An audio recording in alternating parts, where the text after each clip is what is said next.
Guys, പുതിയ വ്ളോഗിലേക്ക് സ്വാഗതം. അപ്പോൾ നമ്മളിന്ന് പോകുന്നത് ഒരു സ്ഥലത്തേക്കാണ്. നമ്മൾ പറഞ്ഞാൽ ഇതെൻ്റെ കസിൻ ബ്രദേഴ്സാണ്, കണ്ണേട്ടനും സതീഷേട്ടനും. അപ്പോൾ പോകുന്നത് സതീഷേട്ടൻ്റെ വൈഫിൻ്റെ വീട്ടിലേക്കാട്ടോ. അപ്പോൾ മാടക്കാലാണ് വീട്. ഇത് ഈ അമ്പലത്തിൻ്റെ പുറകിലായിട്ടാണ് വീട് വരുന്നത്. അപ്പോൾ നമ്മൾ അവിടെ എത്തിയ ഉടനെ ചായ കുടിച്ചു ഗൈസ്. ഒരുപാട് പലഹാരം ഉണ്ടായിരുന്നു കഴിക്കാൻ. കുംസും കാരയപ്പവും കേക്കും ബിരിയാണിയും ഒക്കെ ഉണ്ടായിരുന്നു കേട്ടോ. അടിപൊളിയായിരുന്നു. അത് കഴിഞ്ഞ് ഞങ്ങൾ പയ്യന്നൂരേക്ക് വിട്ടു. പയ്യന്നൂർ പോയിട്ട് കുറച്ച് ആവശ്യങ്ങളുണ്ടായിരുന്നു. മെയിൻ ആവശ്യം ഡ്രസ്സ് എടുക്കുക എന്നതായിരുന്നു. അപ്പോൾ നമ്മൾ പയ്യന്നൂരേക്ക് പോകുമ്പം സ്റ്റുഡിയോയിലേക്ക് പോയി. പക്ഷേ അവിടെ നിന്ന് ഡ്രസ്സ് എടുത്തില്ല കേട്ടോ. അവിടെ നിന്നൊന്നും ആർക്കും ഇഷ്ടപ്പെട്ടില്ല. അപ്പോൾ പട്ടിഷോക്ക് എന്നാലും ഒരു കുറവുണ്ടായിരുന്നില്ല. അങ്ങനെ ഞങ്ങൾ ഇമ്മാനുവലിൽ പോയി ഡ്രസ്സ് എടുത്ത് ഫുഡ് കഴിക്കാൻ പോയിട്ടോ. നമ്മൾ സ്റ്റീക്ക് റെസ്റ്റോറൻറ്റ് കേട്ടോ ഫുഡ് കഴിച്ചത്. സതീഷാൻ്റെ വകയായിരുന്നു ചിലവ്.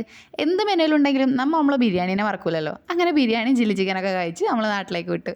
അപ്പോൾ ഗൈസ്, ഇത്രയേ ഉള്ളൂ ഇന്നത്തെ വീഡിയോ. ഇഷ്ടപ്പെട്ടാൽ ലൈക്ക് ചെയ്യുക, ഷെയർ ചെയ്യുക, സബ്സ്ക്രൈബ് ചെയ്യുക. Bye guys.